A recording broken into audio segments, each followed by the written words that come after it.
Bonjour les amis, c'est Maria la poétesse. J'espère que vous allez bien, que vous passez un agréable après-midi. Moi, je suis bien au chaud.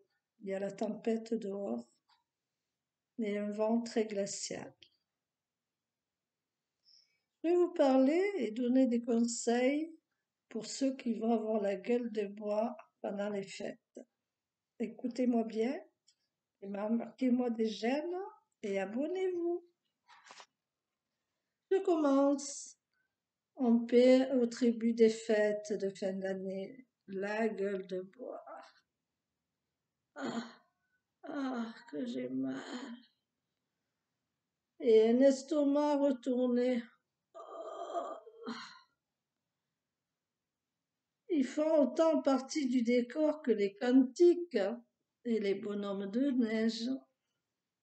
Si vous vous réveillez avec la sensation d'un marteau-piqueur dans la tête, essayez l'un de ces remèdes à l'efficacité éprouvée. Tuez le mal par le mal. Votre foie ne vous dira peut-être pas merci, mais si votre estomac supporte une nouvelle dose d'alcool, remettez-vous, requinquez-vous, à coup sûr, par ces recettes.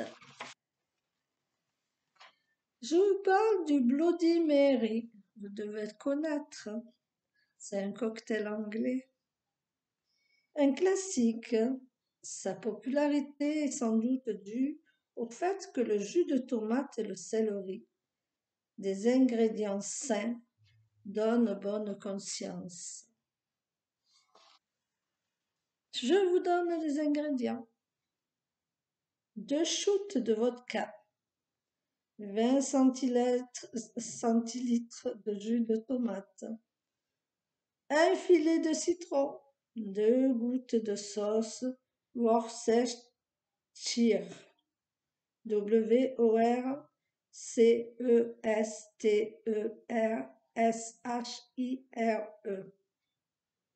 pour ceux qui n'ont pas compris.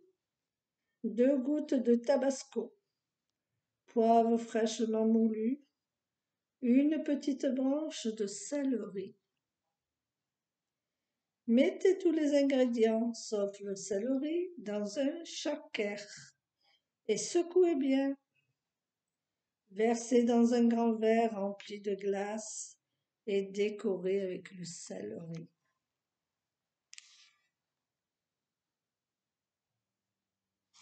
Maintenant, je vais vous parler d'un cocktail contre les maux de tête le lendemain du réveillon, que ce soit Noël ou le jour de l'an. Certes, le Prairie Oyster, Oyster, c'est toujours pour une personne, ces cocktails. Certains ne jurent que par ce cocktail, vanté pour combattre les maux de tête, mais connu aussi pour arrêter le hoquet, petite nature, s'abstenir. Une goutte d'huile d'olive, un jaune d'œuf, un shoot de Porto, une goutte de tabasco, 2 gouttes de sauce Worcestershire, Worcestershire,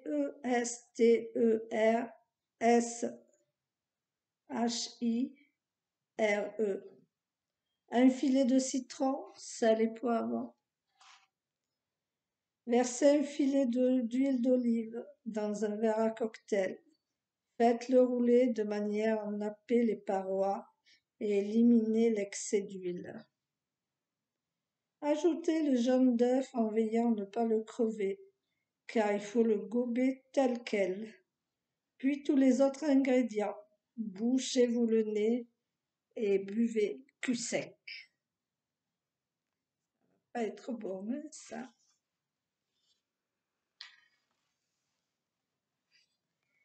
Maintenant, je vais vous expliquer les options plus saines.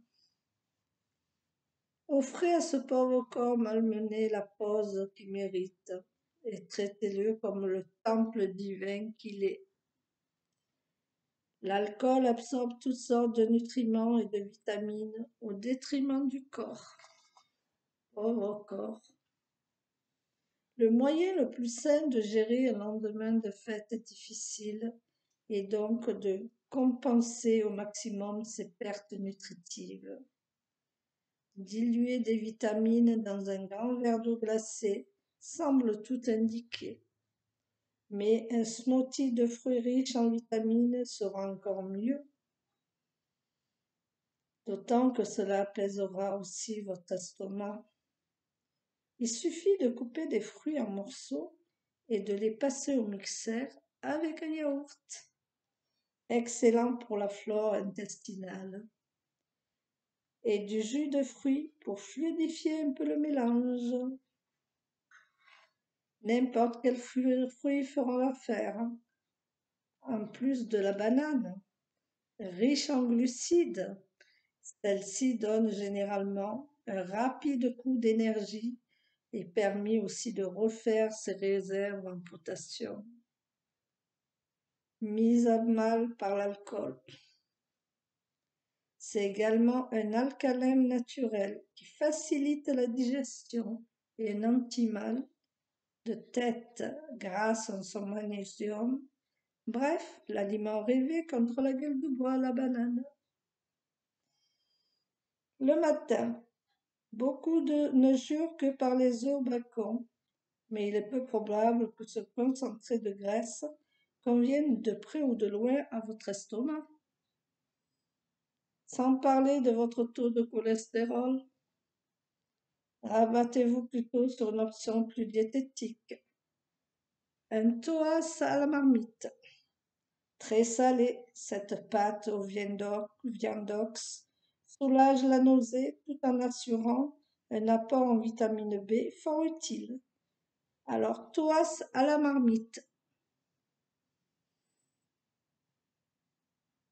Un toast au miel, source de potassium et de fructose, fera aussi l'affaire. Ah, moi, je préfère le toast au miel. C'est meilleur, hein? De l'eau et de l'eau. Vous buvez que de l'eau. Et encore de l'eau. Quand bien même vous penseriez de plus pouvoir avaler une goutte. Et fuyez le café comme la peste.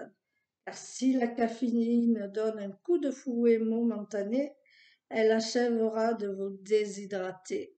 Vous serez sec comme je sais pas quoi là. Ce qui n'est pas le cas des boissons pour sportifs, lesquelles se combleront en prime votre déficit en sels minéraux. Mieux vaut éviter les antidouleurs, quels qu'ils soient. Ils ne feront que solliciter davantage votre pauvre foie et irriter votre estomac. Ah, déjà sensible. Si vous devez vraiment prendre quelque chose, préférez le paracétamol à l'ibuprofène ou à l'aspirine. Et quoi qu'il arrive, ne prenez jamais une antalgique tant que votre organisme baigne dans l'alcool. Vaut mieux prévenir que guérir. Anticipez, buvez avec modération quand vous sortez, et le lendemain vous sauterez de votre lit frais, comme un gardon, et prêt à affronter la journée.